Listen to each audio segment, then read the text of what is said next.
Hello and welcome to the Startup Operator Podcast. I'm Roshan Karyappa. My guest today is Suresh Narasimha, who is a veteran entrepreneur and investor. Suresh was founder and CEO at Telebrahma that did some pioneering work in mobile marketing and augmented reality way back when.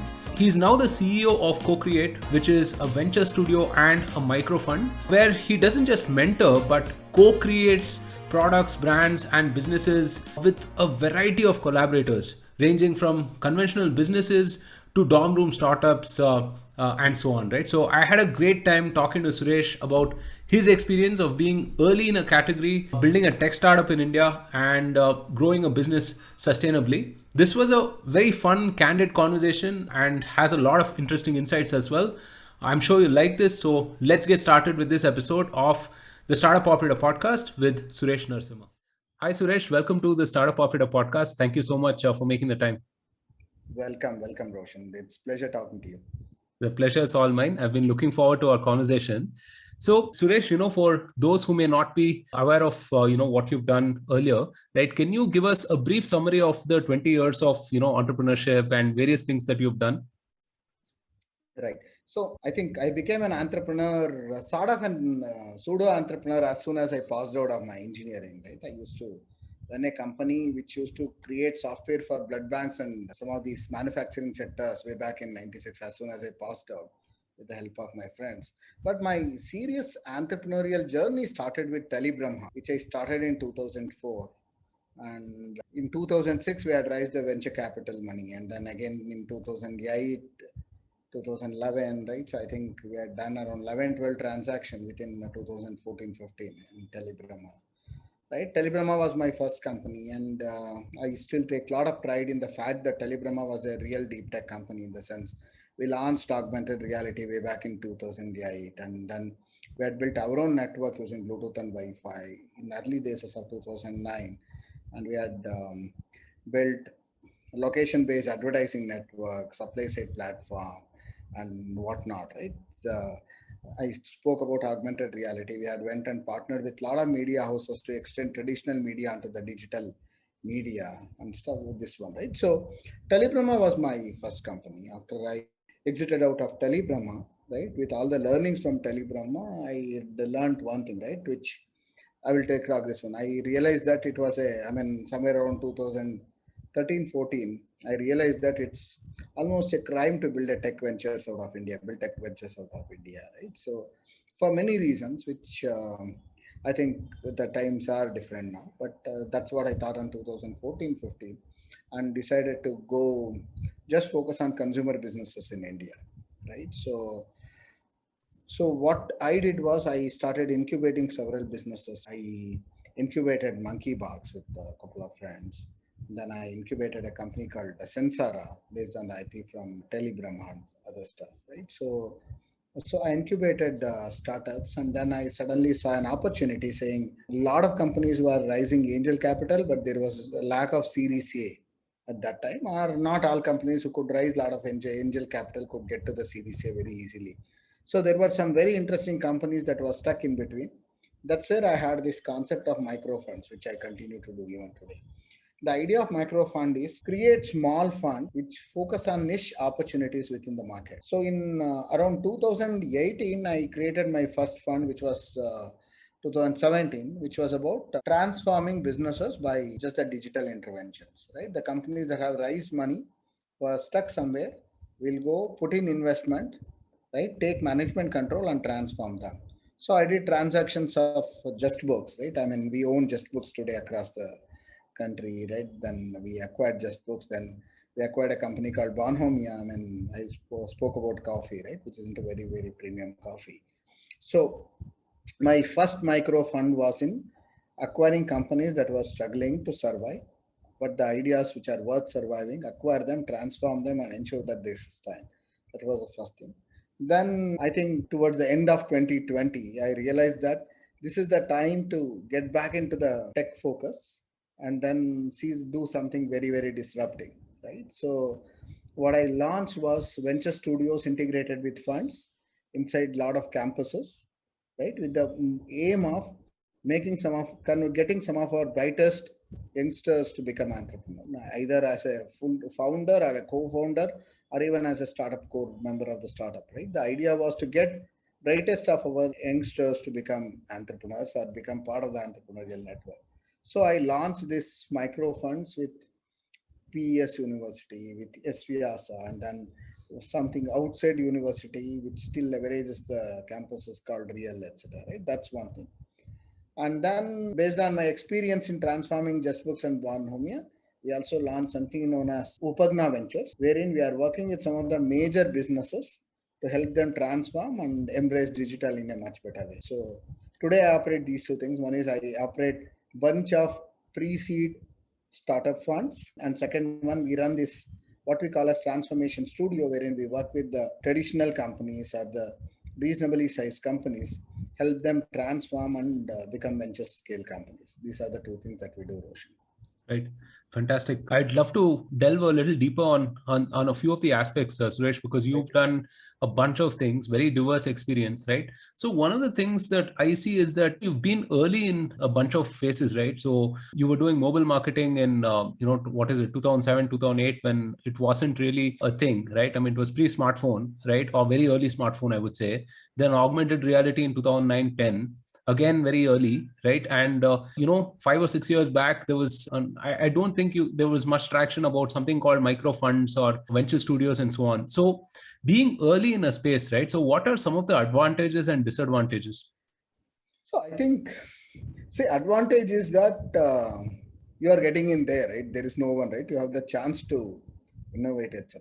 The disadvantages is there is always a chance that you are trying to build the market, right? That requires slightly lot more patience, right? And many times, while you are the innovator, things will come and change you, right? So market will change you, right? So you may not be, I mean, it's not that first movers will always make it very, very big many times, right? So especially in the, when there are certain other waves which are, which happens, etc., etc. Right? In a normal scenario, first mover has its own advantage, etc. But when the external forces are extremely random, then there are always challenges, right? So I think becoming the first mover or second mover is not the choice. It's just your DNA, right? So whether you are happy doing what is the current trend in the market, right? So probably you would pick it up, right? But you are engineered to just think differently. You will always try to do things differently, and some of them will become trends, right? Some of them will become trends, and some of them will help you a winner even in the change trend. Some of them won't, but that's just the question of entrepreneurial DNA, right? Which you can't, there is no right or wrong about it. Right. So in some sense, I mean, you don't pick the business picks you, right? Right. I mean, So, having said this, I'm a big believer that entrepreneurs should forget about my DNA. Entrepreneurs should always go and pick the market. They should go and pick the market, right? That's very, very important. yeah. No, I think that is like a fundamental shift that I have seen in the last 12 years at least, right? Because earlier, entrepreneurs were the classic product folks, right? I mean, you chase a problem, you build a solution, and then at some point of time, you start thinking about the market. But these days, when I talk to founders, they're a lot more savvy, right? They start looking at market and then they figure a bunch of use cases and then build for one thing there, right? So, I mean, that I think as a fundamental shift. But I'd like to persist more on this being early in the space, right? So we've all probably heard about Jeffrey Moore's Crossing the Chasm, right? Where he talks about how customers go from being innovators to adopters and then laggards, right? So I always feel it's pretty interesting to get customers to adopt new and innovative technology, right? I mean, how do you draw a straight line from something new, something innovative to something that actually benefits a business? Because since you've had the experience of doing it multiple times in your career, what are some things that you've learned? Yeah, I think when you are the first mover, the challenge is actually when you don't have the competitors coming to you quickly, right? So you start it and you run it with it for 3-4 years, right? It's very, very hard to be alone in the category, right? So sometimes you hope that others will catch up with you, and then few right things will start happening, right? So as I'm seeing happening in Bonhomia, for example, right? It may not have in JustBooks, or it may not have. It took a lot of time for companies to catch up with what we were trying to do in Telebroma. In fact, there were no AR companies even when we were exiting out in India, reasonable, right? So sometimes it's important to have the competition, because the reason why I'm saying this is when you have competition, then you have multiple people trying out different things, and you are watching them, and you know what's happening, so you can quickly adapt yourself pretty well, right? When you are alone, it's a different thing. See, I think the key thing for you to introduce there are few innovations, right? One is the fundamental technology or the fundamental user experience differentiation, right? Or sometimes it's just that your solution is something new, right? Which is addressing the gap, and there was no one addressing the gap, right? So second one is easier, right? So the value proposition is very clear, right? So you just go and tell them this is the problem you had and we are fixing it, right? So that's just the first mover because you thought about the solution first, but the problem always existed. But the problem or the real challenge is what we call as these vitamin solutions, because there is no problem as such. They have learned to live with it, but you are going on giving them a solution by which there could be, let's say, even 10x improvement in their life.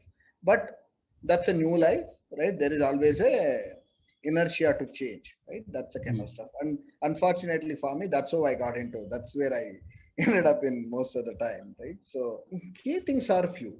One is you still need to figure out what is the solution which will give you the best adoption, not the best market, right? If not the largest market, right? At least you need to figure out what will give you the best adoption, or where is that you will be able to go and sell easily. Figuring it that is extremely important, right? So once you do that, then you just need to ensure that the customers who adopted you are extremely happy and build a PR around this, and then try to move towards the opportunity which will give you the best returns, right? Which is the largest market. And for me, in this is the right. So crossing the chasm up, and I mean assumes that there is a large set of similar customers, right? Some of them will buy, some of them will not buy. But most of the days, I mean, that's true with, let's say, something like Facebook, etc., where this one. But when some of the technologies are concerned, your initial market might be much, much different from the market that will go and scale ultimately. That's one specific use case, right? Which I think is not very well understood even today, right? But I normally, what I tell all my startups is identify few markets, one which will give you maximum scale, one which you believe is the best use case for the product that you are building, which you believe, one which you can easily go and sell it, right, to penetrate the market, right, where the results are very, very understood, right? Identify these three segments. Start with where you think you can go on, I mean, where they are ready to buy something, etc., where you don't need to chase, etc., right? Leave your leave your market size expectation, etc. First, go and sell it to people who are really happy, right? While you are doing that, if they are happy and if you are able to get some confidence back, then you decide whether to go for what you think is the best or what market thinks is the best, is normally what we advise. This episode is brought to you by Mulya. You want to move fast? Sure. But without breaking things? Now that's a hard ask. The thing is, once you have some base of users and customers, you just cannot afford to risk quality. So how do the likes of Cred, Swiggy and Curefit, some of India's fastest growing startups, ship at lightning pace and delight their users and customers? Simple, they're working with Mulya as a strategic quality partner.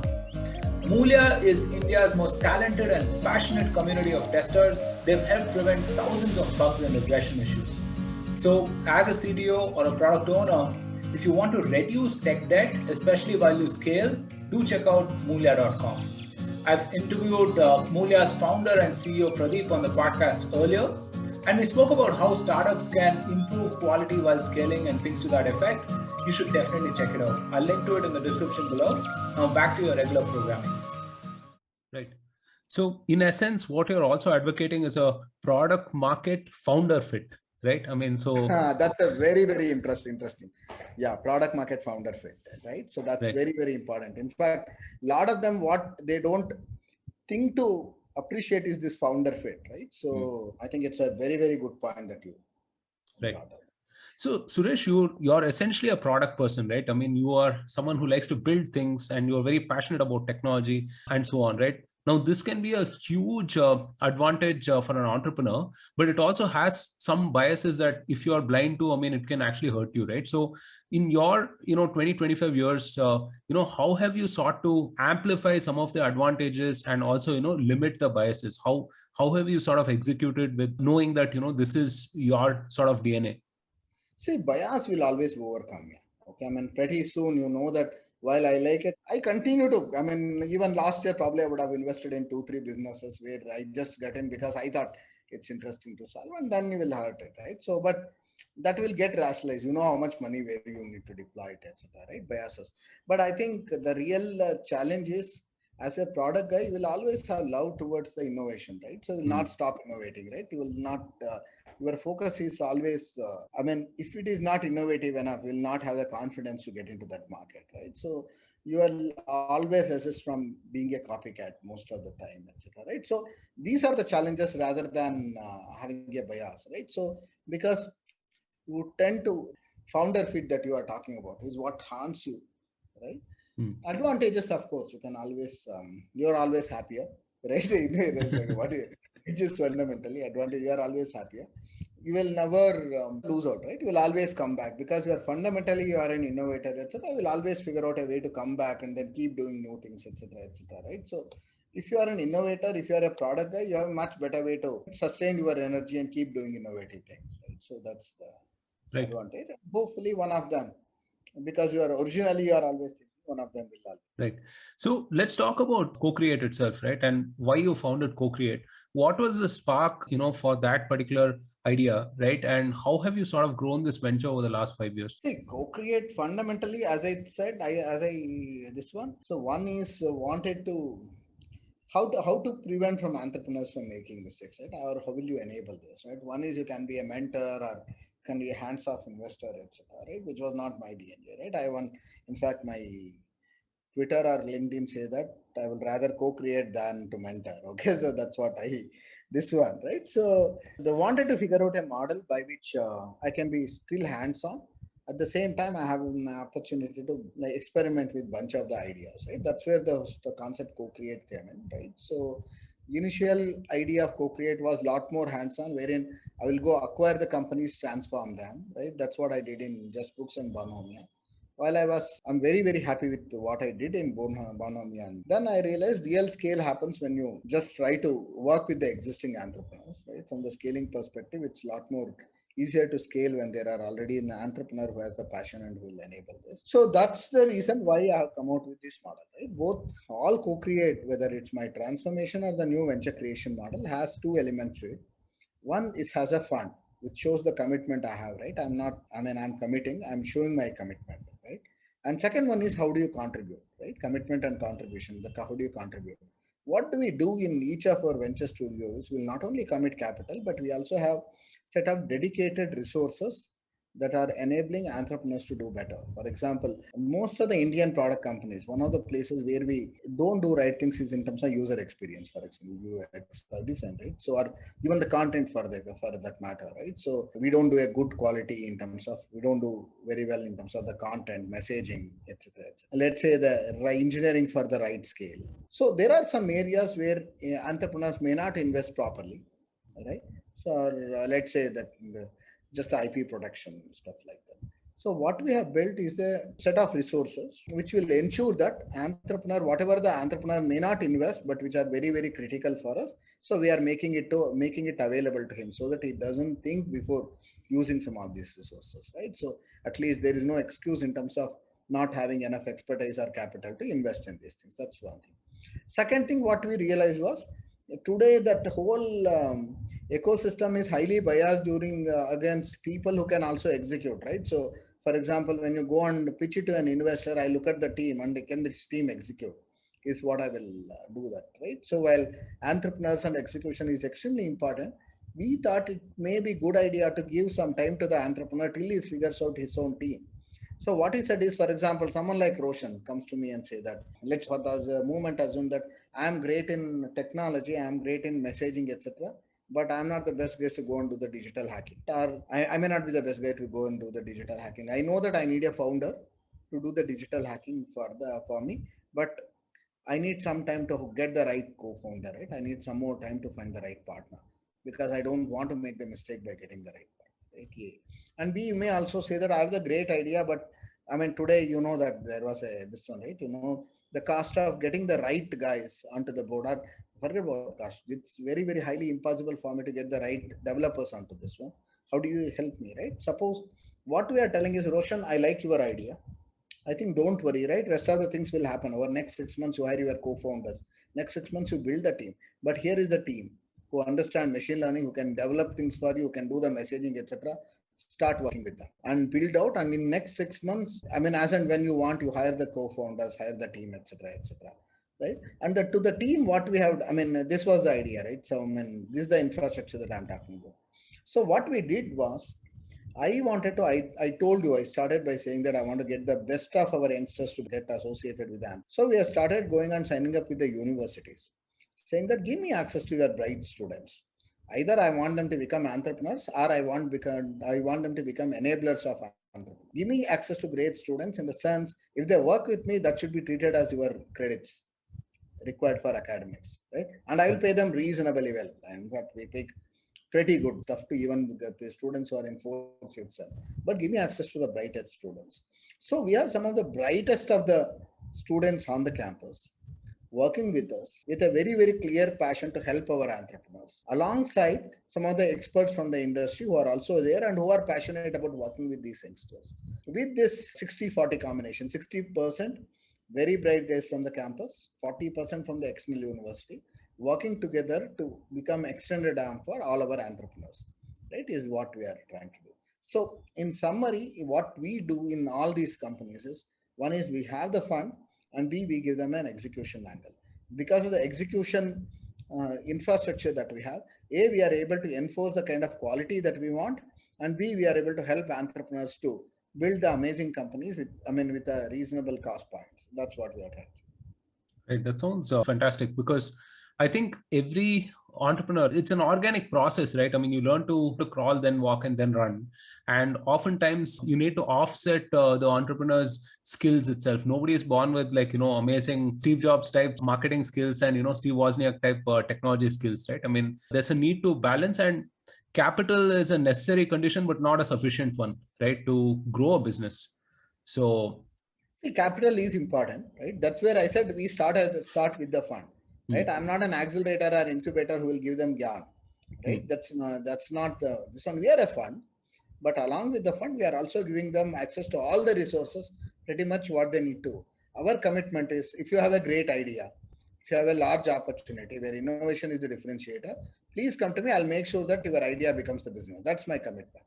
right. So, what is your experience of working with the students? I mean, I think as students, we've all learned more outside of college than within college itself, right? And that's always been the case, I would say, right? I mean, so and 15 years ago, maybe, startups had to really sell hard to, get some of the talent from universities and so on. But today, I mean, startups have become sexy, right? Now, startups are no longer startups. Yeah. Startups will come and offer 40 lakhs, 50 lakhs to engineering freshers. So this is nothing to do with what's happening there. Okay, so this one. Right. Right. You are right. Okay, I will tell you how I got into campus, right? So I mean, I told you, right? I almost went and, I mean, I hated few words here. One is technology innovation in India. I used to think there are still a lot more gaps in the industry to build this one, but there are, at least in the some of the players, you can build this, right? There is enough capital and talent available. So, I mean, of course, I hated advertising and media, right? Or the second one, right? So now it's 2020, right? So I thought I could clearly see the kind of money that was getting into country immediately, right? So, and I started seeing that SaaS companies started doing really well, right? SaaS companies started doing really well. So I thought there should be an idea by which we can take the deep tech, package it as a SaaS company, and then get to the market, right? That's an opportunity. And then if there is a way in which I can pick up deep tech companies which are integrated with the thesis of the existing investors, maybe there is a good opportunity, was the thought process. But my whole this one, right? One of that is, if I ask you which are the top technology companies in US, you will say Google, I mean technology companies globally. You will say Google, you will say Microsoft, you will say Yahoo, you will say Dell, you will say Facebook, etc. What's common to all these companies is that they are started from campus, right? If I ask you, name any company which is started from campus in India, you hardly have answers.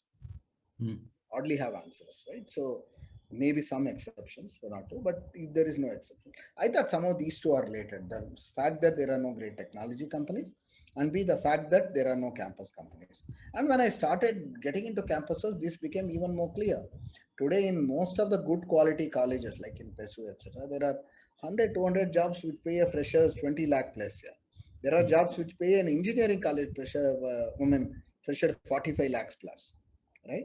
So, which means most of your bright students are getting into an MNC and without worrying about what they exactly do, right? So, I mean, today I saw a tweet, which says most of the IIT guys are trying to become data analysts or this one, right?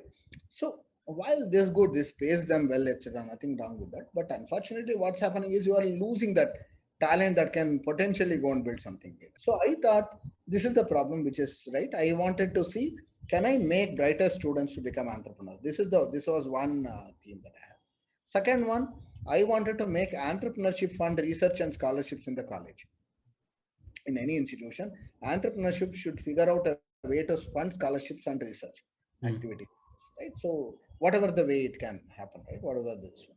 And third one, I wanted to make sure that each and every campus startup has the potential to become a VC funded startup. And today, the way the companies are built is unfortunately, these are the theories that I hate, which have become very, very popular, right? So as soon as you think of a problem, right, do you have a customer for this? This is the question, right? Has customer, how much money will customer will pay?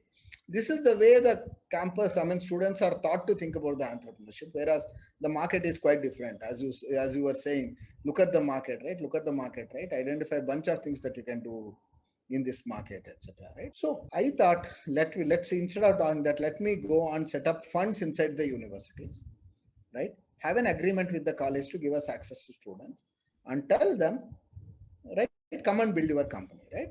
Initially idea was at least let me get 2 startups here. But then when I started talking to students, they were so inspiring. I started looking at ideas which I can't even dream of, right? At least in the good colleges.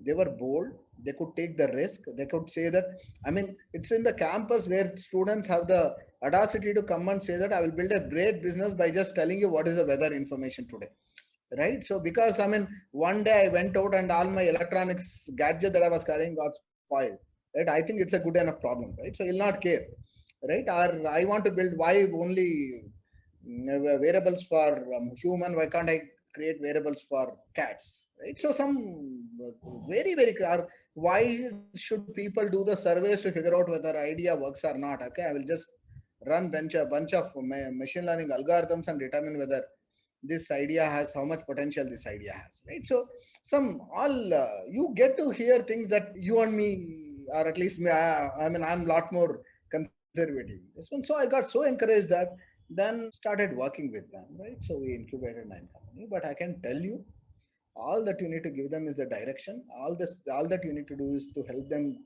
identify passion. Forget about entrepreneurs. Even the people who are what I call as enablers here are I hire reasonably. I have hired a lot of people at a very, very decent salaries in the market. But I can assure you that some of these students with whom they are working with, they are as good as someone with 5, 6 years of experience in the industry.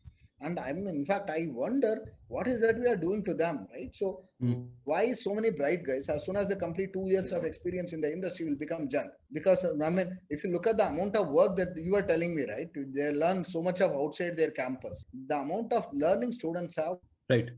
Yeah, I think students have this constraint free thinking, right? I think with the years of experience, you build more and more constraints in your head, right? In terms of what will work, what will not work. And then you have all of these sort of limitations, which is not very conducive to innovation. Because innovation, I think you just have to think from a very fresh perspective itself, right? And not really look at what's available right now, at least in order to think of order of magnitude innovation, as you were talking about. So you are in a position to advise startups, right? Advise entrepreneurs, and there is a lot of advice floating out there. And rather than ask you, what is the best advice to give to an entrepreneur, which I will ask you anyway, let me flip the question around and ask you, what are some things that people advise entrepreneurs which can actually be harmful? It can kill startups actually. So first thing, find out how much customer will pay for it.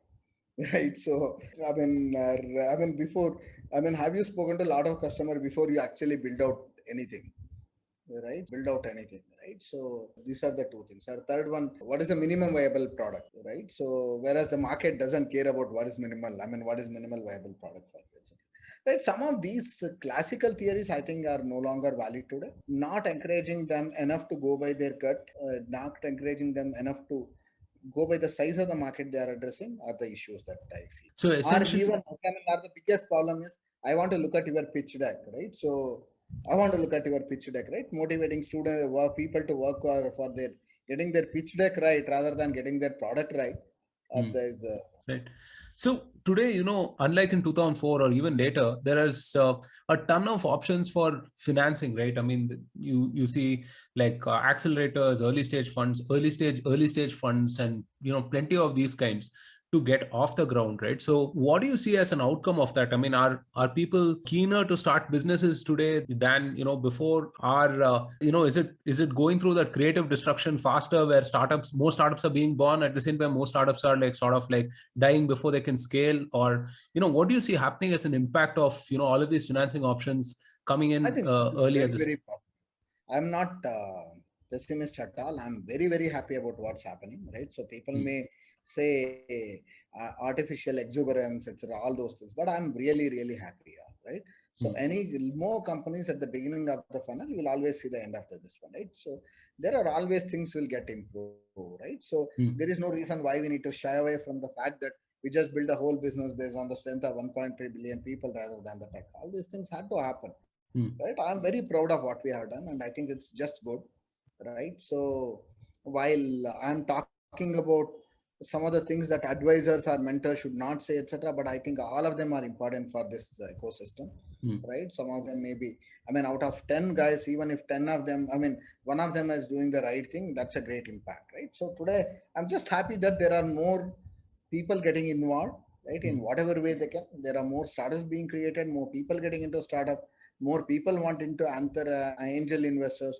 There are more accelerators than the companies in this country. There are more mentors than the entrepreneurs. All these things are fine for me, right? Because at the end of the day, I expect people who are smarter enough will learn what is right and what is wrong and then learn it. But right. at least there is an opportunity for them to. Yeah.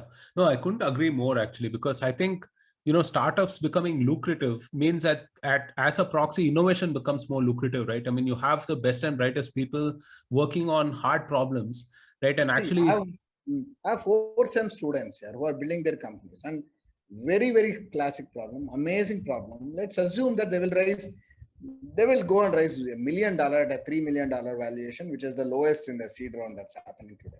But you are talking about a student who is worth 30 crore here, right? When he is passing out, hmm, right? And I mean, no one will be there to go and tell him that please come, I'll offer you 30 lakhs of salary, right?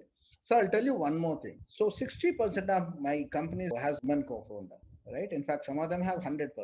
We always say this, right? So there are no deep tech entrepreneurs, women entrepreneurs, etc. There is a problem that is floated all around the globe, and a hmm, lot of girls will drop out of their career after this one, etc. But I was just thinking here, okay, these girls, right? Some of these girls will be millionaires pretty soon. No one will be able to go and tell them you don't work. No one will be in that position. No? hmm, So there are a lot of advantages of what's happening, and hmm, I'm the firm believer that this is going to fundamentally change the hmm. fortunes of what we are saying. Right. So, when I look at your career, right, so you have morphed from an engineer to a product person to a business leader right now.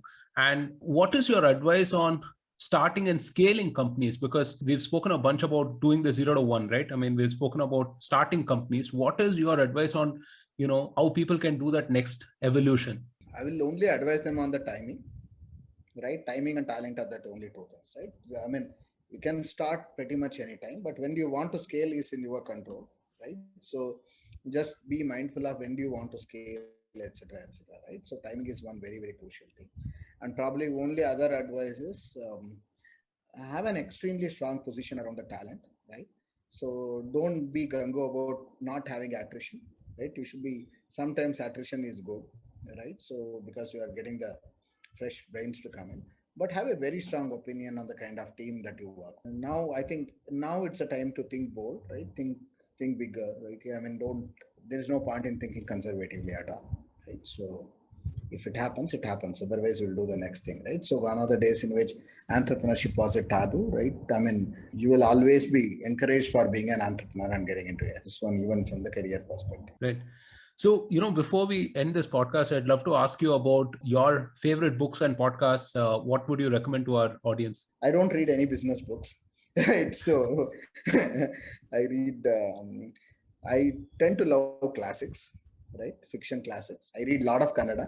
I read a bit of Sanskrit, right? So only non-fiction book only two non-fiction books I recommend.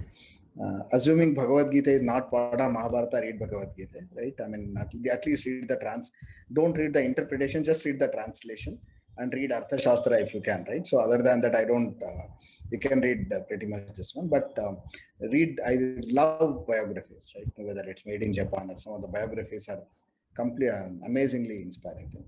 But fictions, I recommend, if you are, again, I said, whatever the language that you are in, don't try to read the classics in that language. If you want to read English, do read Shakespeare without fail. Read Paulo if you can, right? Or if you are in Kannada, read S.L. Bhairappa, read this one. And if you are Telugu, read Ramana, though I don't read Telugu, etc. Right? So I suggest read classics. Right, they will give you a lot more inspiration, a lot more understanding of the life than any other business books will give you. Right.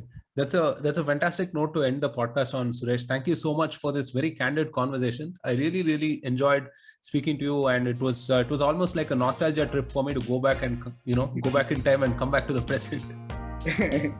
Thanks a ton, Roshan. I enjoyed it. Thank you so much for listening. If you liked this episode, then don't forget to subscribe to us on your favorite platform and share this episode with all of your fellow startup operators. Also, follow the Startup Operator on LinkedIn and Twitter for more updates. Stay safe, take care, and see you soon on a brand new episode of the Startup Operator.